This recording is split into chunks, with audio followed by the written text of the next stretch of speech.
Pero sin embargo hay una orden que está consignada aquí en el Corán: oh pueblo mío, entren en la tierra santa que Dios destinó para ustedes y no renieguen de su fe, porque se convertirán en perdedores. Estoy leyendo del Corán, una versión al castellano. Entonces, lo que estamos viendo ahí es que lo que está pretendiendo Amalek, que lo sigue pretendiendo todavía, está en contra de lo que dice su mismo libro sagrado, y está en contra de lo que dice la Biblia, como se los acabo de leer en el Salmo 105. Entonces, una vez más, es una pelea entre dos hermanos por una herencia, pero vemos que no hay legitimidad para reclamarla de parte de Amalek, el hijo del primogénito de Esaú, que fue el que vendió esa primogenitura. Ese es el meollo del asunto, que el mundo no reconoce y no entiende porque no cree en lo que dice la Biblia.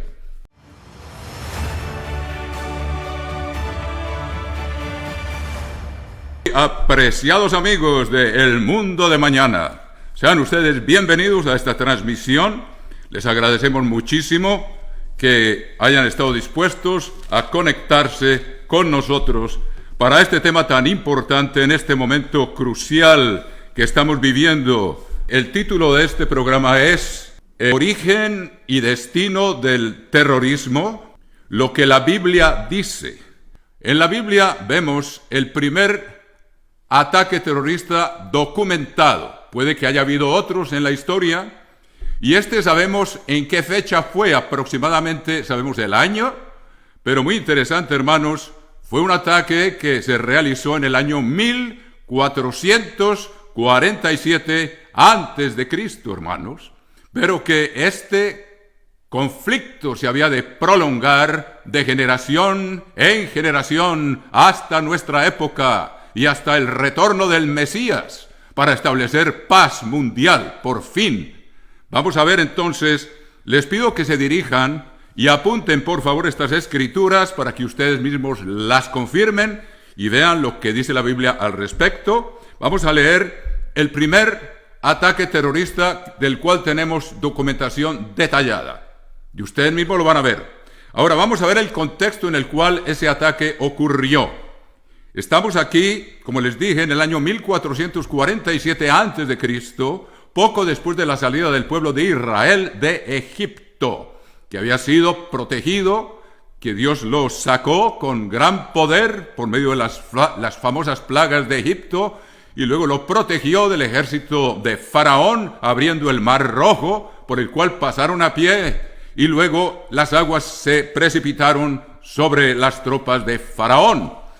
Entonces, pocos días después, mis queridos oyentes, resulta que el pueblo empezó a tener sed, pero vemos la actitud del pueblo aquí, y los invito a que se dirijan y apunten, por favor, al capítulo 17 del libro del Éxodo. Lo que la Biblia dice. Aquí vamos.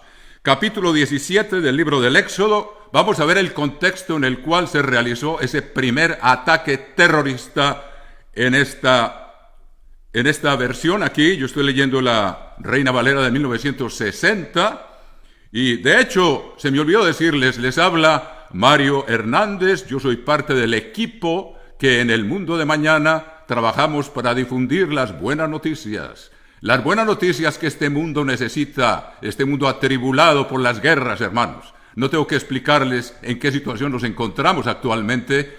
En Europa hay guerra, en el Medio Oriente hay guerra, y hay amenaza de que esto se difunda por toda la región. O sea que aquí venimos a mostrar el principio, el origen y el destino, y lo que viene después. Buenas noticias. Será establecida una paz mundial, a escala mundial, y ya estamos llegando, pero estamos llegando a un momento en que las crisis se acumulan, de manera que el ser humano es incapaz de resolver sus propios problemas, pero tendremos y tenemos una gran promesa del Mesías que regresa a establecer un reino de paz a escala mundial. Pero empecemos primero que todo, como les dije, el origen del terrorismo, basándonos en el primer ataque documentado del cual tenemos noticia, y se encuentra en el capítulo 17 del libro del Éxodo. Les pido por favor que aquí conmigo, tengan paciencia, vamos a leer un poco en qué contexto ocurrió este ataque. Es importante tenerlo en cuenta. Veamos el capítulo 17, versículo 1 del libro del Éxodo. Toda la congregación de los hijos de Israel partió del desierto de Sin por sus jornadas, conforme al mandamiento del Eterno, y acamparon en Refidim, y no había agua para que el pueblo bebiese. Y altercó el pueblo con Moisés. Esta ya era la tercera o cuarta vez que lo hacía, mis queridos amigos, y dijeron, danos agua para que bebamos. Y Moisés les dijo, ¿por qué altercáis conmigo? ¿Por qué tentáis al Eterno? Así que el pueblo tuvo allí sed y murmuró contra Moisés y dijo, ¿por qué nos hiciste subir de Egipto para matarnos de sed a nosotros y a nuestros hijos y a nuestros ganados? Entonces clamó Moisés al Eterno diciendo, ¿qué haré con este pueblo? De aquí a poco me apedrearán. Y el Eterno dijo a Moisés, pasa delante del pueblo y toma contigo de los ancianos de Israel, y toma también en tu mano tu vara con que golpeaste el río, y ve. He aquí que yo estaré delante de ti allí sobre la peña en Horeb, y golpearás la peña y saldrán de ella aguas, y beberá el pueblo. Y Moisés lo hizo así en presencia de los ancianos de Israel, y llamó el nombre de aquel lugar Masá y Meribá, o Meribá, por la rencilla de los hijos de Israel, y porque tentaron al Eterno diciendo, ¿está pues el Eterno entre nosotros o no? Fíjense el contexto, el pueblo altercando con Moisés, y Moisés les había dicho, ustedes no están altercando conmigo, están altercando contra Dios directamente. Entonces ese es el contexto en el cual Dios permite, porque llevaba protegido al pueblo, porque Dios tenía un fin y aún lo tiene con este pueblo, hermanos, y no va a permitir que ningún pueblo lo destruya hasta que se haya cumplido, y no va a ser destruido hasta que se cumpla todo lo que está escrito, y lo vamos a estudiar hoy a la medida que el tiempo nos permita, porque es un tema bastante extenso. Pero miren ustedes que en ese contexto, en el versículo 8, vemos lo que dice el capítulo 17, versículo 8. Entonces vino Amalek y peleó contra Israel en Refidim. Ahora ustedes dirán, bueno, ¿quién es Amalek? Lo vamos a ver en un momento. Y luego, y dijo Moisés a Josué, escógenos varones y sal a pelear contra Amalek. Mañana yo estaré sobre la cumbre del collado y la vara de Dios en mi mano. E hizo Josué como le dijo Moisés, peleando contra Amalek, y Moisés y Aarón y Hur subieron a la cumbre del collado. Y sucedía que cuando alzaba Moisés su mano, Israel prevalecía, y cuando él bajaba su mano, prevalecía Amalek. Y las manos de Moisés se cansaron, por lo que tomaron una piedra y la pusieron debajo de él, y se sentó sobre ella, y Aarón y Hur sostenían sus manos, el uno de un lado y el otro del otro lado. Así hubo en sus manos firmeza hasta que se puso el sol. Y Josué deshizo a Amalek y a su pueblo a filo de espada. Y el Eterno dijo a Moisés, oigan esto, aquí está una descripción bastante interesante de este ataque, que espero que la tengan en cuenta. Y el Eterno dijo a Moisés, escribe esto para memoria en un libro, y di a Josué que raeré del todo la memoria de Amalek de debajo del cielo. Aquí está Dios hablando, yo les estoy diciendo lo que la Biblia dice. Y Moisés edificó un altar y llamó su nombre Jehová o Yahvé Nisí, que significa Yahvé mi estandarte, porque cuando podía tener las manos en alto con la vara, prevalecía Israel.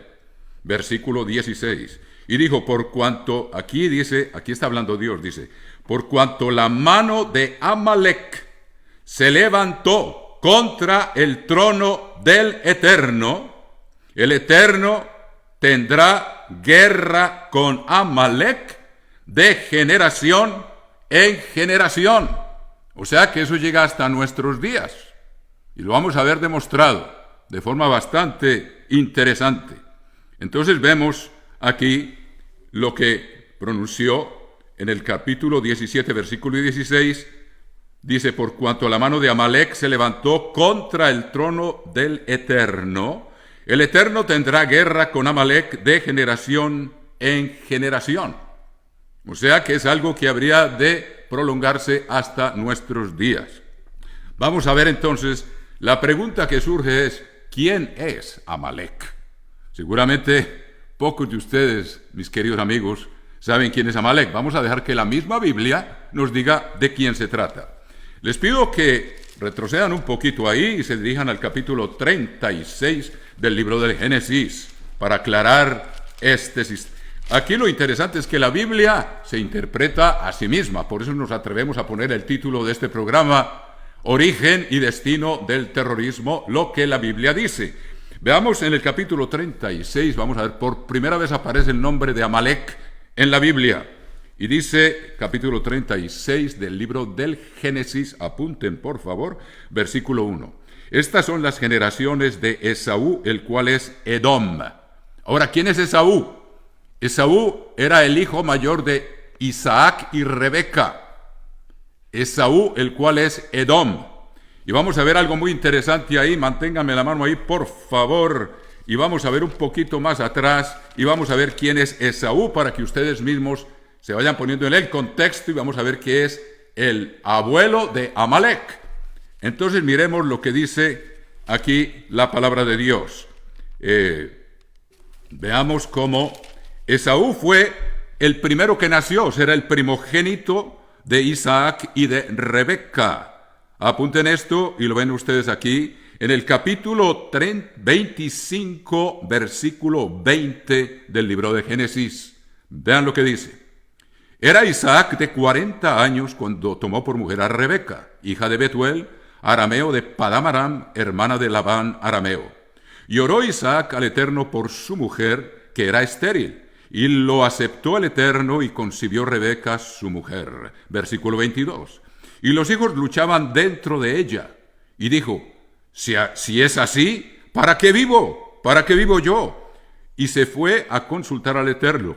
Y le respondió el Eterno, 2 naciones hay en tu seno, y 2 pueblos serán divididos desde tus entrañas. Un pueblo será más fuerte que el otro pueblo, y el mayor servirá al menor. Cuando se cumplieron los días para dar a luz, he aquí había gemelos en su vientre, y salió el primero rubio, y era todo velludo como una pelliza, y lo llamaron su nombre Esaú.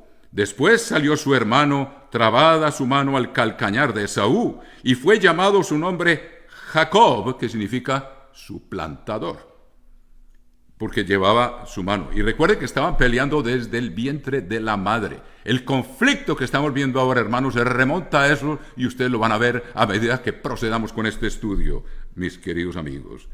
Entonces dice, y cuando Isaac y Esaú, dice, ahora miren ustedes, el versículo 27 del capítulo 25. Esto es crucial para entender lo que está pasando actualmente en la escena del mundo.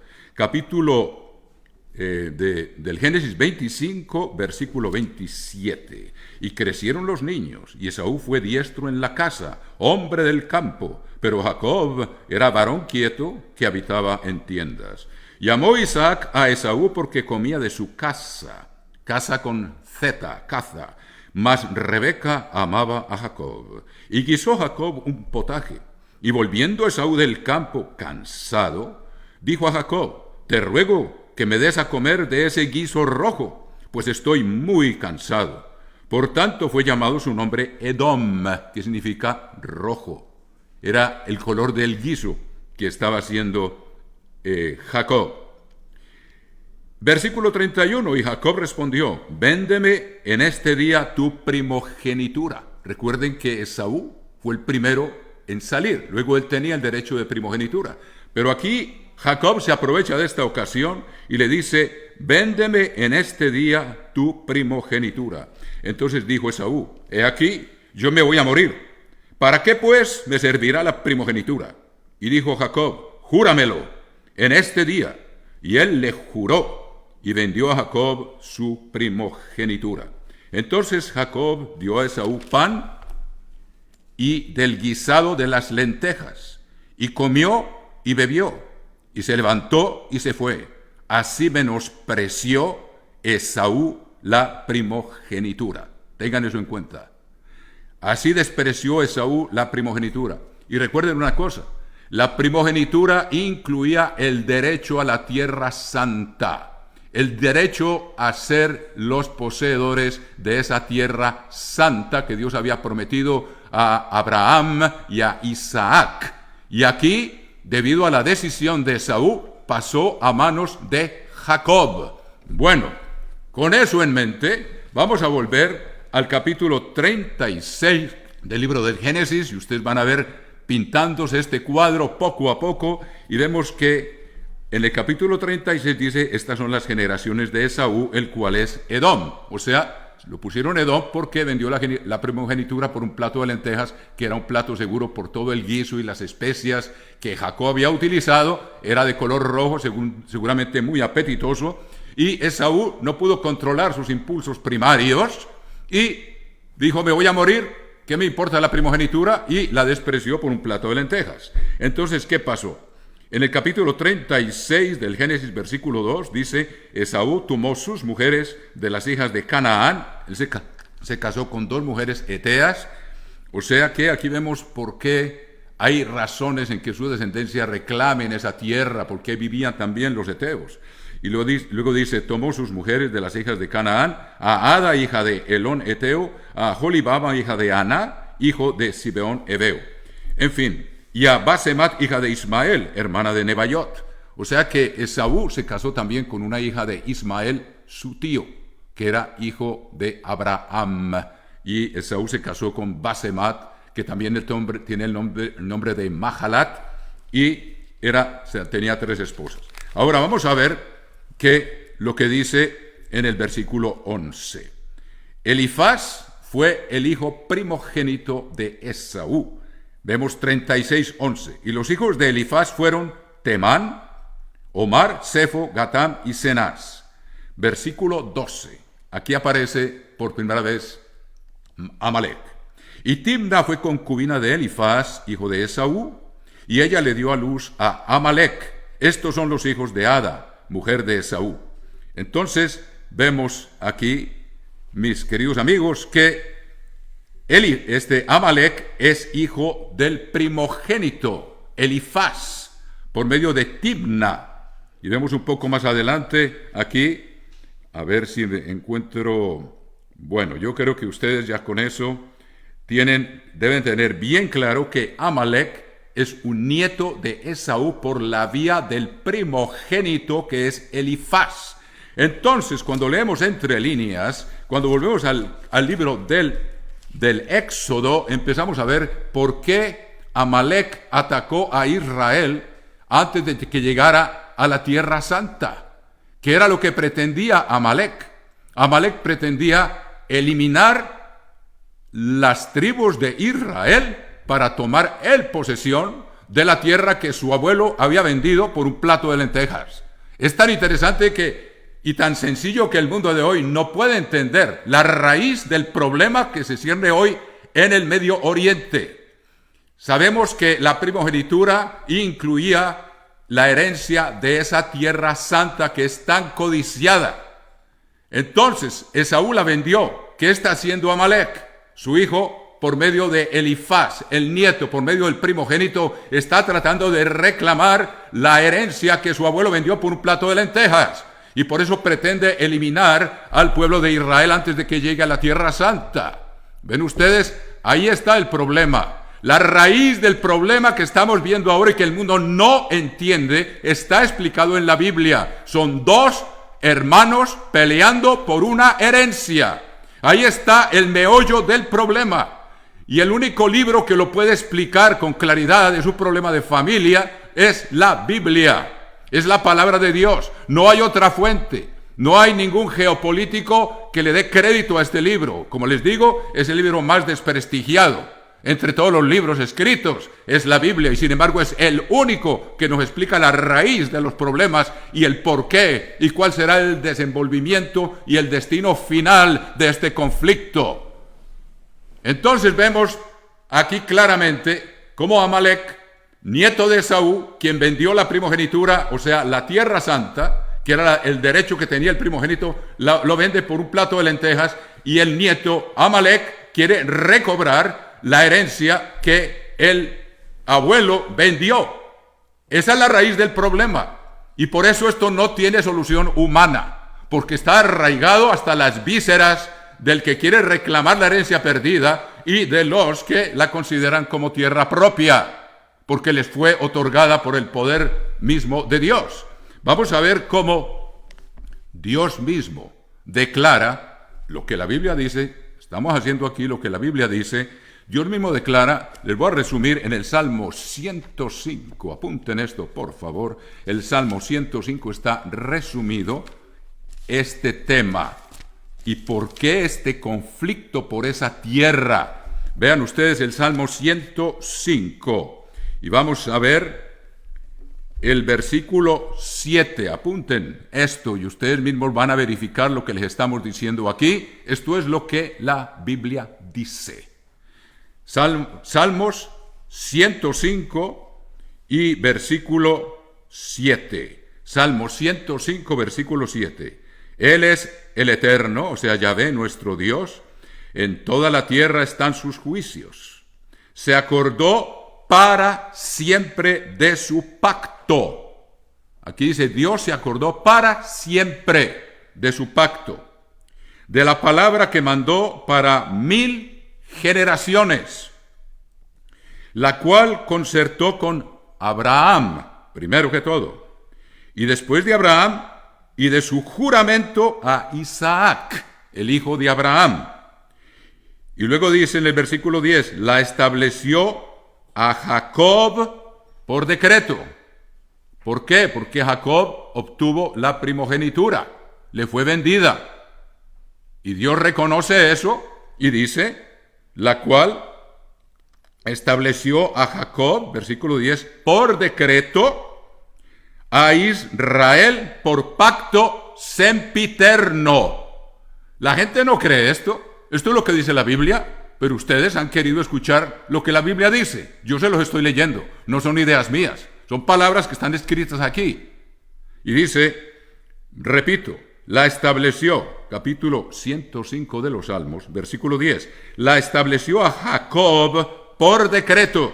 Esto viene del dueño no solo de la tierra, sino del universo entero. Él lo decreta y lo establece a Jacob por decreto, a Israel, para que no quede duda, Jacob e Israel son el mismo, por pacto sempiterno. Oigan eso, por pacto sempiterno, diciendo, o sea que si los seres humanos piensan una cosa o piensan otra, eso no cambia lo que Dios ha decretado como un pacto sempiterno. Estamos leyendo lo que dice la Biblia. Y dice, a Israel por pacto sempiterno, diciendo, a ti, a Israel, a ti te daré la tierra de Canaán como porción de vuestra heredad. ¿Puede estar más claro? A ti te daré la tierra de Canaán como porción de vuestra heredad. ¿Por qué? Porque Saúl la vendió, la despreció. Jacob ansiaba esa primogenitura y ese, lo primero que tiene es el derecho a la tierra santa. Y por asombroso que parezca, ustedes pueden ver entre líneas que Amalek ataca en un estilo terrorista. Vamos a ver la descripción de ese ataque en el capítulo 25 del libro de el Deuteronomio. Apunten bien, porque esto es crucial para entender este drama. Capítulo 25 del libro del Deuteronomio, vamos a leer lo que está escrito aquí, y es Dios el que habla. Capítulo 25, versículo 17, del libro del Deuteronomio. Espero que lo estén copiando, para que ustedes vean lo que dice la Biblia al respecto del terrorismo.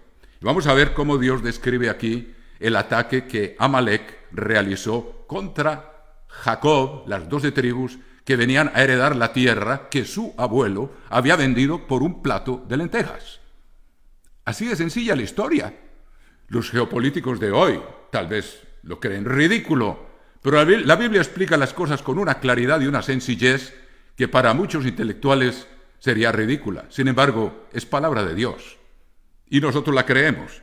Mire lo que dice aquí el capítulo 25 del Deuteronomio. Dios le habla a Moisés poco antes de que el pueblo entre a heredar la tierra después de vagar 40 años por el desierto por su incredulidad y su espíritu de rebeldía hacia Dios. Pero sin embargo Dios es paciente y Él sabe que esa tierra la prometió y le va a cumplir lo que le prometió a Abraham, a Isaac y a Jacob, y que su descendencia naturalmente la va a heredar. Deuteronomio 25, versículo 17. Le dice Dios a Moisés: acuérdate de lo que hizo Amalec contigo en el camino cuando salías de Egipto, de cómo te salió al encuentro en el camino y te desbarató la retaguardia. Tenemos la primera característica de un ataque terrorista, según lo que está documentado aquí en la palabra de Dios, en la Biblia.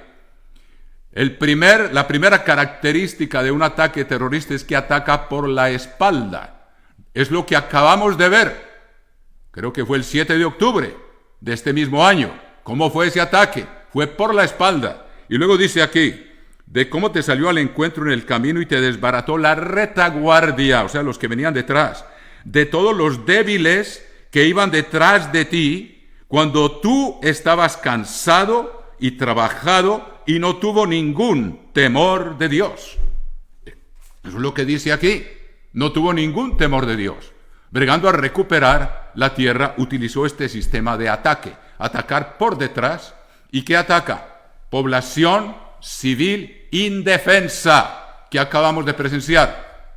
Un ataque por detrás, por pura sorpresa, no al ejército, sino a una población civil indefensa. Fue lo mismo que hizo aquí. Cuando estabas cansado, te atacó por detrás. Y luego dice, y no se enfrentó con el ejército. Sabemos que Moisés tuvo que decirle a Josué que organizara un ejército para poder enfrentar a Amalec, que había atacado por sorpresa, por detrás, a población civil indefensa, sin atacar y sin enfrentarse con el ejército. Esas son tres características de un ataque terrorista.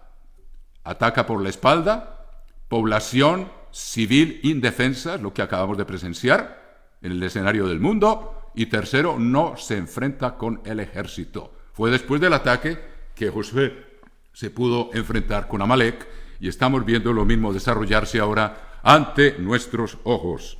O sea que ahí está la descripción que Dios mismo hace. Dice que no tuvo ningún temor de Dios.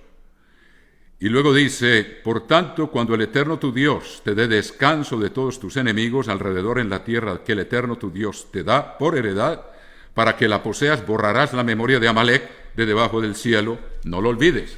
Ahora sabemos que no lo hicieron, y hasta el día de hoy se prolonga lo que Dios mismo había dicho, que tendría una guerra contra Amalec de generación en generación. Esto nos va aclarando el tema. Vamos viendo entonces por qué atacó, para heredar la tierra que su abuelo había vendido y la quiere recuperar por la fuerza. Sin embargo, algo muy interesante, que en el Corán, que es el libro sagrado del pueblo musulmán, encontramos apunten esto, Corán, Sura Al-Maidah, M-A'-I-D-A-H, capítulo 5, versículos 20 al 26. Esto es en el Corán, el libro sagrado del pueblo musulmán. Dice, una vez más, Sura Al-Maidah, capítulo 5, 20 al 26. Aquí habla, seguramente, como se dice, el ángel Gabriel, él habló con Mahoma, con Muhammad, y dice aquí en el versículo 20, recuerda cuando Moisés dijo a su pueblo, oh pueblo mío, recuerda las bendiciones que Dios les concedió al hacer que surgieran entre ustedes profetas y poderosos, y los bendijo con gracias que no concedió a nadie de sus contemporáneos. El versículo 21, miren lo que dice, oh pueblo mío, entren en la tierra santa que Dios destinó para ustedes, y no renieguen de su fe, porque se convertirán en perdedores. Aquí dice el mismo Corán, le está diciendo lo que Dios le dijo a Moisés, oh pueblo mío, y Moisés al pueblo, versículo 21, y esto lo pueden verificar una vez más, Corán, Sura Al-Maidah, capítulo 5, del 20 al 26. Dice: oh pueblo mío, entren en la tierra santa que Dios destinó para ustedes, y no renieguen de su fe, porque se convertirán en perdedores. Y luego en el versículo 26 dice: dijo Dios a Moisés, les está prohibida la entrada en la tierra santa, vagarán por la tierra durante 40 años. No te aflijas por la gente perversa, pero sin embargo hay una orden que está consignada aquí en el Corán: oh pueblo mío, entren en la tierra santa que Dios destinó para ustedes y no renieguen de su fe, porque se convertirán en perdedores. Estoy leyendo del Corán, una versión al castellano. Entonces, lo que estamos viendo ahí es que lo que está pretendiendo Amalek, que lo sigue pretendiendo todavía, está en contra de lo que dice su mismo libro sagrado, y está en contra de lo que dice la Biblia, como se los acabo de leer en el Salmo 105.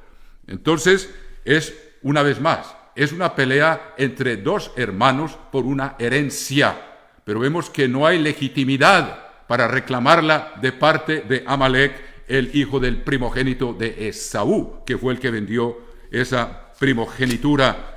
Ese es el meollo del asunto, que el mundo no reconoce y no entiende porque no cree en lo que dice la Biblia.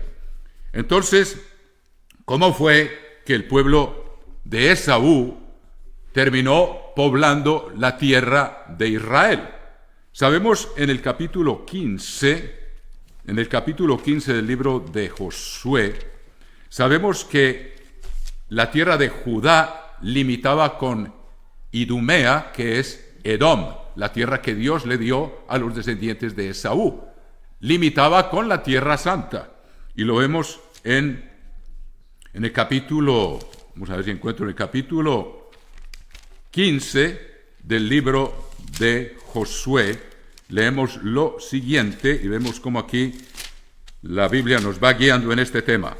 Miren lo que dice el libro de Josué, escríbanlo por favor, capítulo 15, versículo 1. Aquí dice, Josué 15:1, la parte que tocó en suerte a la tribu de los hijos de Judá, conforme a sus familias, llegaba hasta la frontera con Edom. O sea que los hijos de Esaú vivían al sur, al noreste del Mar Muerto, teniendo el desierto de Sin al sur como extremo meridional. O sea que estaban en la frontera. Ahora, ¿qué resultó? Jesucristo había predicho que el templo de Jerusalén iba a ser destruido y que el pueblo iba a llevarse, muchos de ellos iban a ser llevados cautivos a muchos lugares. En el año 70 de nuestra era, cuando Tito, hijo de Vespasiano, el emperador romano, se tomó la ciudad de Jerusalén, que se había rebelado contra el imperio romano que dominaba esa parte del mundo en aquel tiempo, en el tiempo de Jesucristo y años después. Esa región del mundo, después del año 70, muchos judíos emigraron a otras regiones, es lo que se llama la diáspora, y desde antes también se llamaba así, pero emigraron a muchos sitios y abandonaron la tierra santa que les había sido asignada por decreto divino.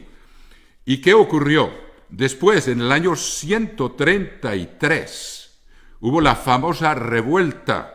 Aún, algunos la llaman la segunda revuelta de Judá contra el imperio romano. En el año 135, o 132, perdón, hubo la famosa revuelta de Bar Kokhba, Simón Bar Kokhba, otra vez contra el imperio romano. Sabemos que en el año 70, Tito, el hijo de Vespasiano, emperador romano, se tomó la ciudad de Jerusalén, la incendió y destruyó el templo, y no quedó piedra sobre piedra, tal como Jesucristo lo había predicho. Entonces, ¿qué ocurrió? Años después, en el año 132 o 133, otra revuelta hubo de los hijos de Judá, de los judíos, contra el imperio romano, cuando era emperador Adriano. Hubo la famosa revuelta de Simón Bar, a ver si lo recuerdo bien, Simón Bar Kokhba. Entonces, ¿qué pasó? Una derrota más para el pueblo judío de parte del Imperio Romano. Veamos lo que ocurrió. 985 de sus más famosas aldeas fueron totalmente arrasadas por los soldados del Imperio Romano una vez que derrotaron la rebelión de Simón Bar Kokhba. O sea que él dirigió una rebelión contra el emperador Adriano. Y dice aquí, 985 de sus más famosas aldeas fueron totalmente arrasadas por el ejército de Roma. Y luego dice, aquí hay más, dice, los romanos mataron a 580,000 judíos después de la derrota ante la rebelión de Simón Bar Kokhba.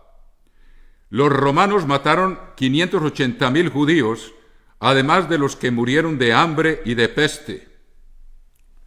Hay un historiador que dice, Dio Cassius, dice, 50 de sus centros más importantes y 985 de sus más famosas aldeas fueron totalmente arrasadas.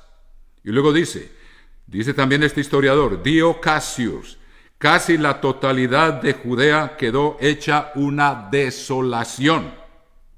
A partir de entonces, durante 1850 años los judíos no fueron mayoría en su tierra. ¿Qué pasó? Los vecinos, los de Edom, que estaban en la frontera sur, empezaron a refugiarse porque también los estaban desplazando una tribu árabe que se llamaba los nabateos. Y ellos huyendo se empezaron a instalar en lo que hoy se conoce como la Tierra Santa. Y muchos de ellos verdaderamente la codiciaban porque era la tierra que el abuelo había vendido por un plato de lentejas. Sin embargo, Dios se pronuncia con respecto a la actitud de que somos los dueños y los poseedores de esa tierra, lo que el mundo de hoy no reconoce. La palabra que Dios declaró, el mundo de hoy no la reconoce. Ahora, uno entiende que ellos se refugiaron ahí. Yo no voy a tomar partido en esto, sino únicamente estoy describiendo los hechos históricos, como les digo, de parte del historiador Dio Cassius. La región de Judea quedó totalmente arrasada. Todos los vecinos que estaban presionados por los nabateos empezaron a entrar y a instalarse en la tierra prometida. Pero Dios dice, por ejemplo, con respecto a Esaú, él siempre y sus descendientes quedaron codiciando esa tierra. Y lo dice aquí en el capítulo 35 del libro de Ezequiel. Les pido por favor que escriban esto. Ezequiel, capítulo 35, versículo 5. Ezequiel 35, 5 dice, hablando Dios, hablándole a Esaú, dice, por cuanto tuviste enemistad perpetua. Ustedes saben que Jacob y Esaú se reconciliaron, pero sus descendientes guardaron ese rencor de que Jacob, según ellos, se había robado la primogenitura. De hecho, él engañó al papá, pero ya se la había comprado a Esaú por un plato de lentejas. Y Dios se la atribuyó y se la consignó, como ustedes mismos lo leyeron en el Salmo 105. En el capítulo 35 de Ezequiel, una vez más dice, versículo 5, por cuanto tuviste enemistad perpetua y entregaste a los hijos de Israel al poder de la espada en el tiempo de su aflicción, en el tiempo extremadamente malo. Versículo 6, por tanto vivo yo, dice el Eterno, el Señor, que a sangre te destinaré y sangre te perseguirá, y porque la sangre no aborreciste, sangre te perseguirá. Y convertiré al monte de Seir, que era la herencia de Esaú, en desierto y en soledad, y cortaré de él al que vaya y al que viene. Entonces vemos, y ustedes pueden seguir leyendo, si quieren esa misma. En el versículo 10, por ejemplo, se ve la actitud de los descendientes de Esaú por recuperar esa tierra que su abuelo había vendido. En el capítulo 35, versículo 10 dice, del mismo libro de Ezequiel, 35:10, por cuanto dijiste, las dos naciones, o sea, la región de Judea y la región del norte que se llamaba Samaria, que era donde estaban 10 de las tribus, y en el sur, en Judea, estaban 3 tribus, que eran Judá, Leví y Benjamín. Pero dice aquí, dice Dios, por cuanto dijiste, las dos naciones y las dos tierras serán mías. Después de que las vendió y de que Dios ya había declarado a quién le pertenecían, dice, y tomaré posesión de ellas estando allí el Eterno. Versículo 12, y sabrás que yo, el Eterno, he oído todas tus injurias que proferiste contra los montes de Israel, diciendo, destruidos son, nos han sido dados para que los devoremos. Entonces, esa es la situación que estamos viendo actualmente. Una vez más, dos hermanos que se baten por una herencia. Entonces ya vemos cuáles fueron las circunstancias de eso, y esto es lo que la Biblia dice. Hay un aspecto muy importante también que me gustaría que ustedes tuvieran en cuenta, y es que sabemos que el principal proveedor de armas para estos grupos que practican los ataques terroristas tal como lo practicó Amalek. Y de hecho veamos una característica más de Amalek, por ejemplo, históricamente hablando. Vemos en el primer libro de Samuel, en el capítulo 30, vemos esta actitud que los caracteriza. En el capítulo 30 del primer libro de Samuel, capítulo 30, vemos que David y sus hombres estaban refugiados en una ciudad que se llamaba Ziklag, y luego ellos fueron a una comisión, David con todos sus hombres, y dejaron las mujeres y los niños en esa ciudad. Vamos a ver lo que ocurrió. Capítulo 30 del primer libro de Samuel. Cuando David y sus hombres vinieron a Ziklag al tercer día, o sea, habían estado ausentes 3 días, cumpliendo una misión, los de Amalek, que ustedes ya saben quién es, habían invadido el Negev y a Ziklag, y habían asolado a Ziklag y le habían prendido fuego, y se habían llevado cautivas a las mujeres y a todos los que estaban allí. Una vez más, no se enfrentaron con el ejército y atacaron población civil indefensa. Aquí lo ven una vez más, que es una característica que se ha prolongado a lo largo de los siglos para los descendientes de Amalek, desde el menor hasta el mayor, pero a nadie habían dado muertos, sino que los habían llevado al seguir su camino, a las mujeres y a los niños.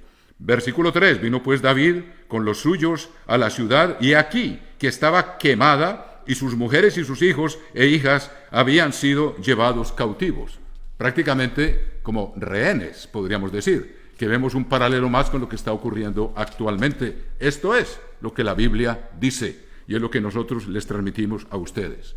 Ahora hay un aspecto sumamente importante que quería yo tratar con ustedes, que acaba de completar este cuadro, aunque no podemos entrar en todos los detalles, pero ya les he dado claves que están aquí y están confirmados con la historia para que ustedes sepan qué es lo que la Biblia dice y en qué va a acabar todo esto. Se lo voy a decir en un momento. Veamos el libro de Esther. El libro de Esther, no sé cuántos de ustedes lo conocen, es una historia fascinante durante el imperio medo-persa. ¿Qué fue lo que ocurrió? El libro de Esther se encuentra después del libro de Esdras y Nehemías, y está antes del libro de Job, si eso les ayuda a ustedes a encontrarlo. El libro de Esther, ustedes saben, les doy el trasfondo de la historia. El rey Asuero, que es el famoso rey Jerjes del imperio medo-persa, recibió un desaire sumamente grave de su esposa, que se llamaba Vasti. Entonces, el rey Asuero, no voy a entrar en todos los detalles, usted puede leer el libro de Esther, búsquenlo y ahí está, es una historia fascinante. Entonces, el rey Asuero, que es Jerjes, decidió, y sus consejeros le dijeron que buscara en todo el imperio jóvenes hermosas, vírgenes, a ver cuál hallaba gracia en sus ojos para que fuera la reina, porque Vasti le había dado un desaire en público que en cierta forma rebajaba la dignidad del rey. Entonces, para recobrar la dignidad, él se puede decir que desechó a Vasti, la que era reina, y entre todas las jóvenes que le fueron presentadas, escogió a Esther, que era una joven judía, aunque era de la tribu de Benjamín. Ese grupo de esas 3 tribus, Leví, Benjamín y Judá, se convirtieron en lo que hoy llamamos judíos. Pero ahí hay 3 tribus, la de Judá, la de Leví y la de Benjamín. Y Esther era de la tribu de Benjamín. Y tenía un primo que la adoptó como hija, y era un primo de ella, la adoptó como hija porque los padres de ella habían muerto, era huérfana, Y él, Mardoqueo, tenía cierta aceptación en la corte del rey y él estaba a la puerta cerca del palacio del rey. Y resulta que, vamos a entrar aquí en materia, les pido que busquen en el libro de Esther el capítulo 3. Capítulo 3 del libro de Esther. Estamos viendo lo que la Biblia dice. Capítulo 3 del libro de Esther. Dice, después de estas cosas, o sea, después de que Esther fue hecha reina, el rey Asuero, que es Jerjes, engrandeció a Amán, hijo de Amedata, Agageo, y lo honró y puso su silla entre todos los príncipes que estaban con él. Ahora miren bien esto. Vamos a dejar que la Biblia se interprete una vez más. Dice, una vez más, después de estas cosas, cuando Esther fue hecha reina, el rey Asuero, que es Jerjes, engrandeció a Amán. Tengan en cuenta que esta palabra en el hebreo se escribe con H. Sería, como en inglés se leería Hamán. Lleva una H, H-A-M-A-N. Hijo de Hamedata. En el texto hebreo se preservan únicamente las consonantes. Las vocales no se preservan, pero teniendo conocimiento de las consonantes se puede armar la palabra. Y aquí aparece como Amán sin H en español, pero ustedes pueden ver otras versiones como en inglés, aparece con H. Es Hamán, hijo de Hamedata, Agageo. Ahora, ¿por qué la Biblia da esta información? ¿Quién es Agag? ¿Por qué este primer ministro se le dice que era Agageo? Quiere decir que no era de origen persa, era de origen de otra etnia distinta. ¿De cuál etnia era miembro Amán, que era Agageo? ¿Quién es Agag? Únicamente en la Biblia podemos encontrar la respuesta, y esto es en el país de Irán, que es hoy el principal proveedor de armas para Hezbollah y para Hamas. Ustedes bien lo saben. Y también patrocina actos de terrorismo prácticamente por todo el mundo después de la caída del Shah de Irán.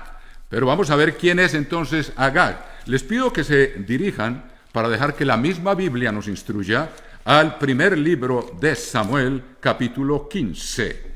Primer libro de Samuel, capítulo 15. Vemos aquí en el contexto que Dios le dio orden a Saúl de ejecutar a Amalek. En el capítulo 15, versículo 3 dice, ve pues y hiere a Amalek. Fue la orden que Dios dio.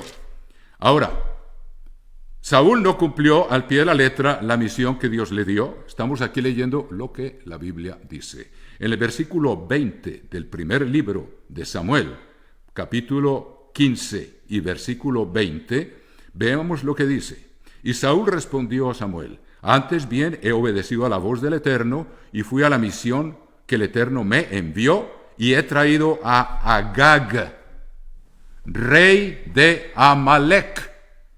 Ahí ven ustedes otra conexión clave para entender lo que está ocurriendo en el Medio Oriente. Resulta que Agag era el rey de Amalek y resulta que el primer ministro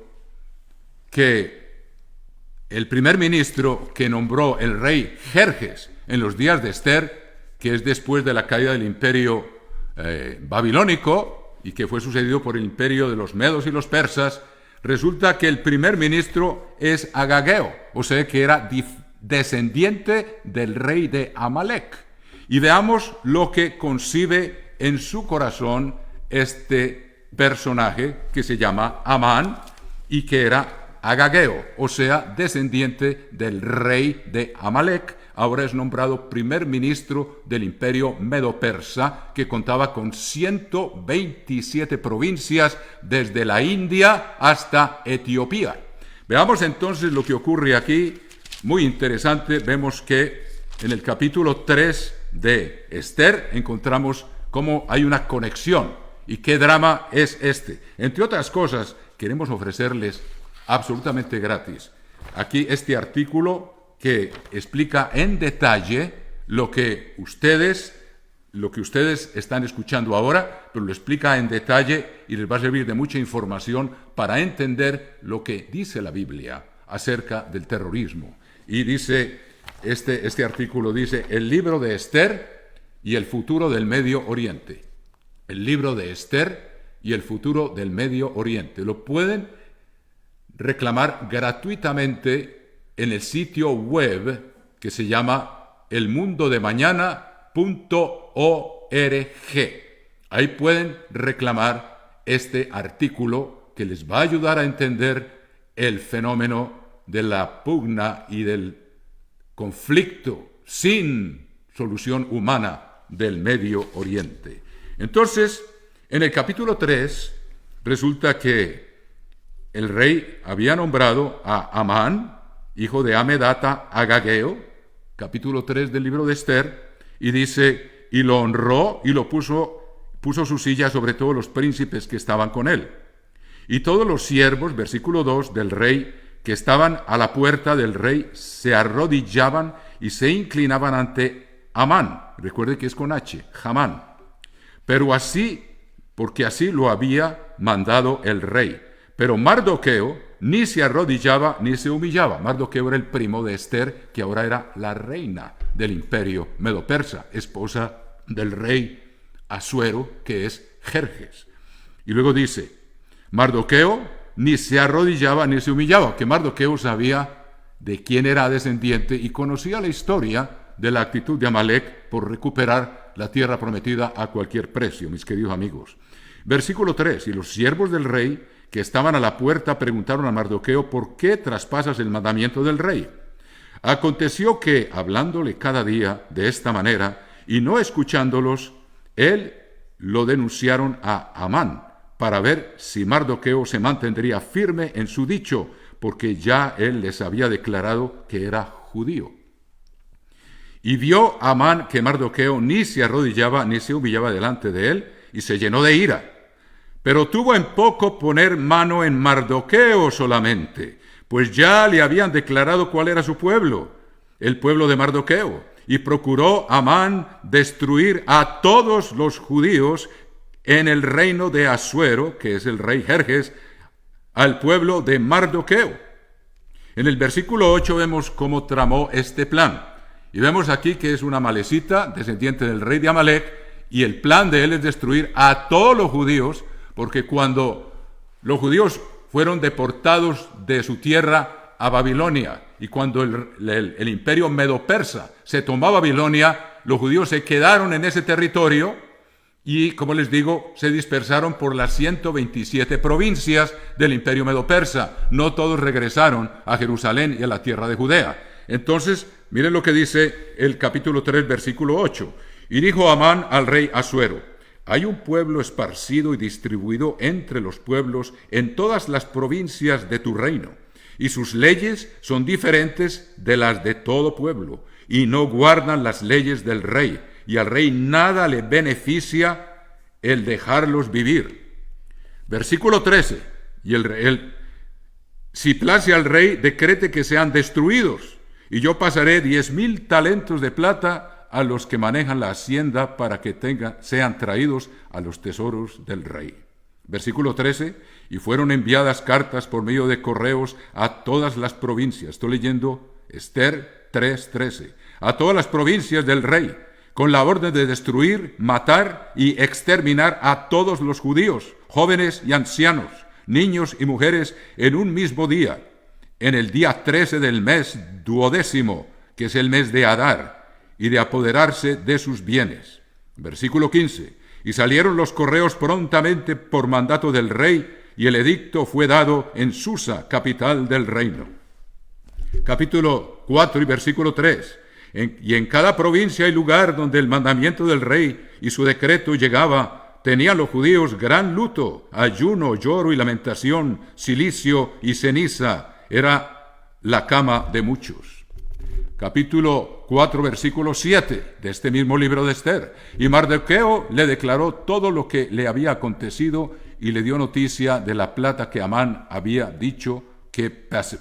aquí es ya Mardoqueo interviene. Ustedes pueden leer el resto de la historia. ¿Cuál era el plan de este amalecita, descendiente del rey de Amalek? Era destruir a todos los judíos en las 127 provincias del imperio medo-persa, en las cuales estaban esparcidos los descendientes de los judíos que fueron llevados cautivos por Nabucodonosor a Babilonia y que luego recibieron libertad para ir donde querían, pero se quedaron dentro de las provincias del Imperio Romano. ¿Cuál era el objetivo? Destrucción de todos los judíos, mis queridos hermanos, por un amalecita. Entonces, ¿qué ocurre, amigos? Para resumir la historia, les voy a decir lo siguiente. Hasta el día de hoy, este artículo les va a ayudar mucho a entender todo el proceso de lo que estamos tratando de explicar aquí. Les va a ayudar muchísimo. ¿Y qué dice entonces? ¿Qué fue lo que ocurrió? ¿Y qué es lo que está ocurriendo actualmente? El reino de Irán, antes de la caída en el año de 1979, era dirigido por un descendiente de los reyes del imperio medo-persa. Se llamaba el Shah Reza Pahlavi. Él era el rey y gobernante del país de Irán. Resulta que en el año de 1979, y él era amigo de los judíos, él tenía judíos en el gabinete de sus ministros de gobierno, tenía judíos. Y aquí en este artículo les explicamos cómo los persas, que son la mayoría del pueblo de Irán, nunca han tenido una enemistad contra Israel, ni contra los judíos. ¿Cuándo surgió esa enemistad? En el año de 1979 fue derrocado el Shah de Irán y tomó el gobierno quien se conoce como el Ayatollah Khomeini. Por increíble que parezca, mis queridos amigos, el apellido Khomeini es el mismo nombre de Amán, el que cientos de años antes había tratado de exterminar a todos los judíos del imperio de los medos y de los persas. H-A-M, Hamán. Y luego Khomeini es el mismo nombre. O sea que después de la caída del Shah de Irán fue una minoría no persa la que se apoderó del gobierno y es la que hasta el día de hoy sigue rigiendo el país de Irán, cuya mayoría, aproximadamente el 60%, es de origen persa, que nunca han sido enemigos del pueblo judío. Sin embargo, desde el momento en que Khomeini, que es el mismo nombre de Hamán, tomó el gobierno, el terrorismo aumentó a escala mundial en forma exponencial y se convirtieron en los principales proveedores de armas para movimientos como el Hamas, que no reconoce que ellos creen que los judíos son los que están ocupando esa tierra.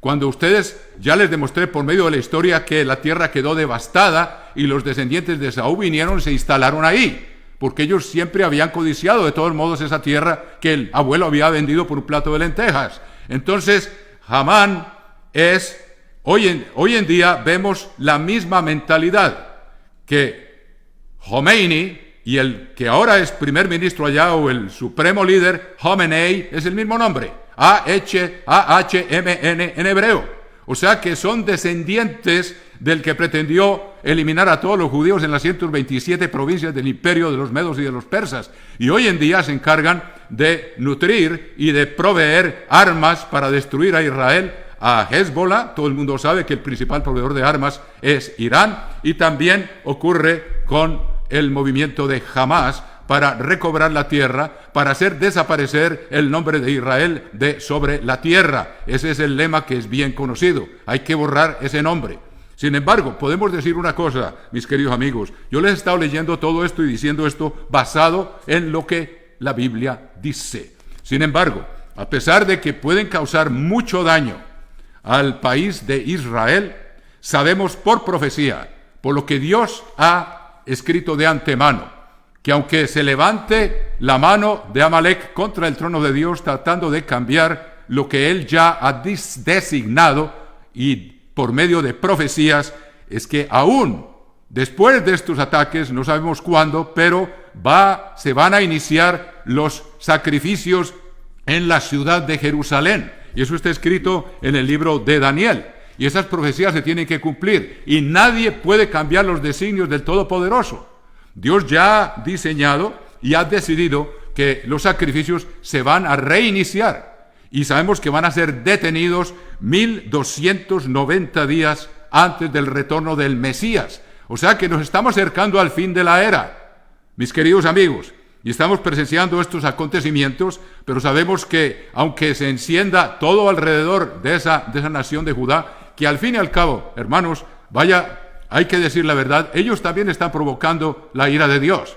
Ellos están promoviendo un estilo de vida que la Torá, que todos ellos conocen, prohíbe específicamente. Hacen desfiles para exaltar un estilo de vida que Dios explícitamente condena en la Torá, que es la ley de Dios y que todos los judíos conocen.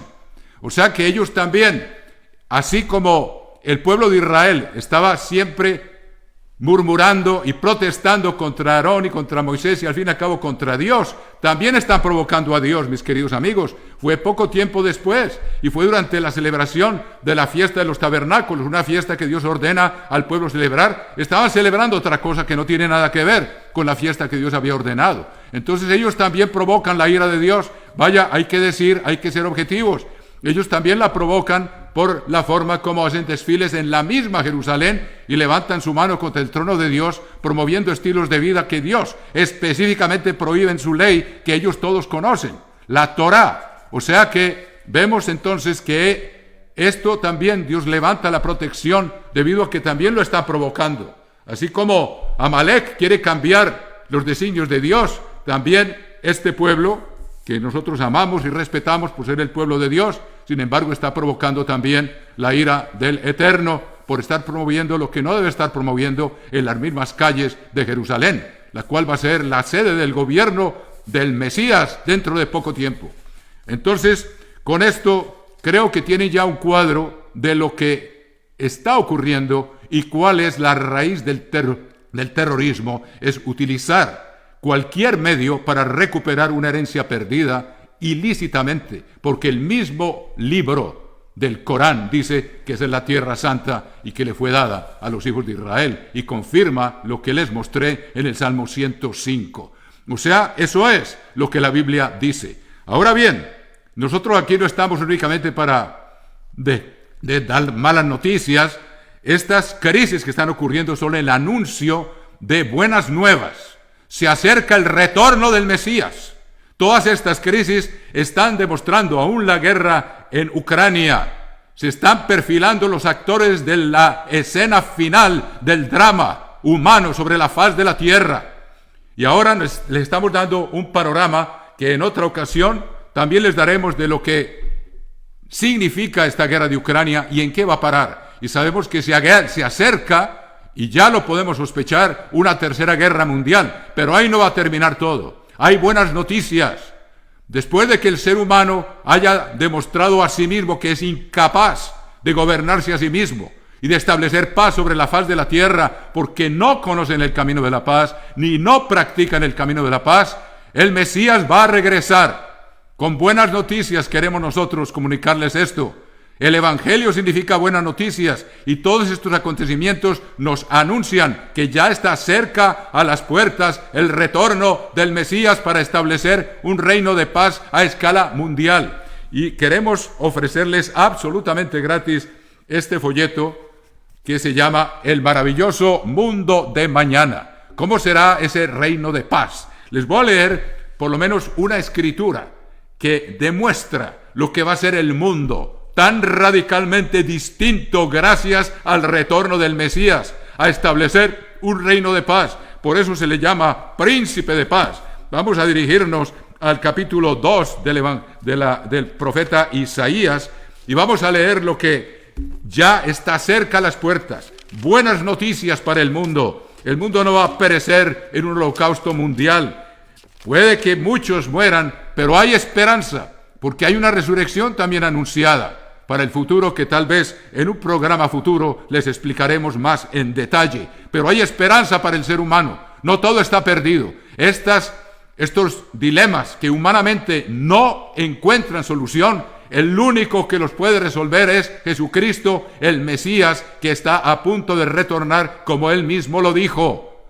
Y por eso, aún en Jerusalén, permanecerá un pueblo judío que va a cumplir las promesas, las profecías de iniciar los sacrificios, y se van a terminar los sacrificios, y después va a ser poseída Jerusalén por la séptima restauración del Imperio Romano. Mis queridos amigos, asombroso como parezca, así como Judea estaba bajo el Imperio Romano cuando Jesucristo apareció como ser humano, estará bajo el Imperio Romano cuando Jesucristo aparezca sobre las nubes del cielo con gran poder y gloria para iniciar 1000 años de paz que el mundo jamás ha conocido. O sea que a pesar de las crisis que estamos viendo, podemos ver más allá, una esperanza de un amanecer nuevo, de un año, de un mundo de mañana, un periodo de 1000 años. Y veamos lo que dice en el capítulo 2, el libro de Isaías, y queremos que se queden con esta visión en sus hogares y en sus mentes, que nos da esperanza del futuro que se acerca. Capítulo 2 del libro de Isaías dice, versículo 1, lo que vio Isaías, hijo de Amós, acerca de Judá y de Jerusalén, acontecerá en lo postrero de los tiempos.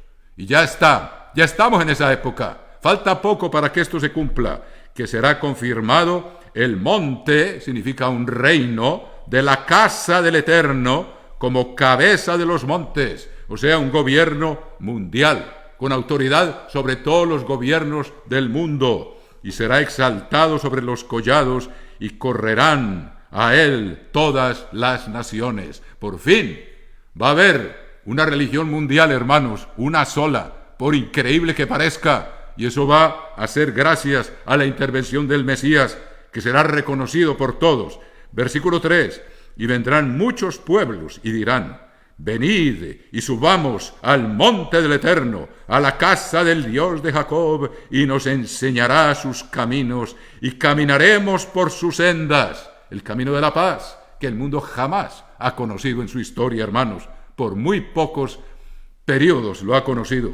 Porque de Sión saldrá la ley, y de Jerusalén la palabra del Eterno, y juzgará entre las naciones, y reprenderá a muchos pueblos, y volverán sus espadas en rejas de arado. Todos los implementos de guerra, cañones, fusiles, granadas, etcétera, van a ser fundidos para convertirlos en implementos de agricultura. Volverán sus espadas en rejas de arado, y sus lanzas en hoces. Los fusiles hoy en día, no alzará espada nación contra nación, ni se adiestrarán más para la guerra. Esa es la esperanza que les queremos presentar y se los ofrecemos presentado de antemano en este folleto que los invitamos a solicitar del lugar, el sitio en internet, elmundodemañana.org, para dejarlos con una visión de esperanza, amigos. El mundo ahora está entrando en una época muy tenebrosa, pero el amanecer está ya cerca. Se acercan buenos días. Son las buenas nuevas. Es el verdadero evangelio que queremos presentar ante ustedes, el reino del Mesías sobre la faz de la tierra para traer paz por fin al género humano. Que estén bien ustedes todos y gracias por habernos escuchado.